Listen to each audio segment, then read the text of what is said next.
கிறிஸ்துக்குள் எனக்கு பிரியமானவர்களே, இன்று தவக்காலத்திலே முதலாம் வாரத்திலே வியாழக்கிழமைக்கு நாங்கள் கால் பதிக்கின்றோம். இன்றைய நாளிலே இறை வார்த்தை சிந்திக்கின்ற பொழுது அன்பார்ந்தவர்களே, இறைவனை நாடுபவர்களுக்கு இறைவன் ஒருபோதும் அவர்களை கைவிட மாட்டார் என்று சொல்லுகிறார். அப்படியானால் இன்றைய நாளிலே நாங்கள் இறை வார்த்தையை வாசிக்கின்ற பொழுது இறைவனை நாடி இறைவனுக்குள்ளே வாழ்கின்றவர்கள்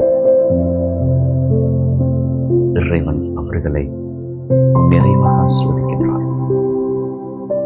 வேதனையின் ஊடாக இறைவனை நாங்கள் பார்க்கின்றோம். பிரச்சனைகளின் ஊடாக இறைவனை நாங்கள் பார்க்கின்றோம். என்னுடைய கஷ்டங்களின் ஊடாக நாங்கள் இறைவனை பார்க்கின்றோம். அதே போன்று நாங்கள் விழுகின்ற ஒவ்வொரு சந்தர்ப்பத்திலும் இறைவனை நாங்கள் பார்க்கின்றோம். ஆனால் நாங்கள் அந்த சந்தர்ப்பத்திலே இறைவனை நாடாமல், இறைவன் பக்கம் செல்லாமல் நாங்கள் எங்களுக்கு தேவையான பாதைகளை அமைத்துக் கொண்டு இலகுவான வழியில் நாங்கள் செல்லுவோமானால் நாங்கள் இறைவனுடைய இந்த அருளை வரப்பிரசாதங்களை பெற்றுக்கொள்ள முடியாதவர்களாக மாறுவோம். இறைவனுடைய அருளை வேண்டுகின்றவர்கள், இறைவனுக்குள்ளே வாழ முயற்சி செய்கின்றவர்கள், இறைவன் தன்னுடைய அந்த வார்த்தையினூடாக ஒவ்வொரு நாளும் உங்களை என்னை யோசிக்கின்றவராக இருக்கின்றார். என்னுடைய தனிமையிலே இறைவன் எங்களோடு பேசுகின்றார். என்னுடைய கஷ்டத்திலே இறைவன் எங்களோட பேசுகின்றார். என்னுடைய துன்பத்திலே இறைவன் எங்களோடு பேசுகின்றார்.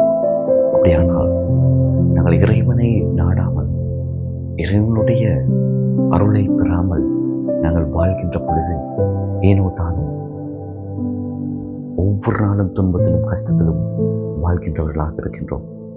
அப்படியானால் இறைவனுடைய அருளை நாடுவோம், இறைவனை மாத்திரம் நாடுவோம்.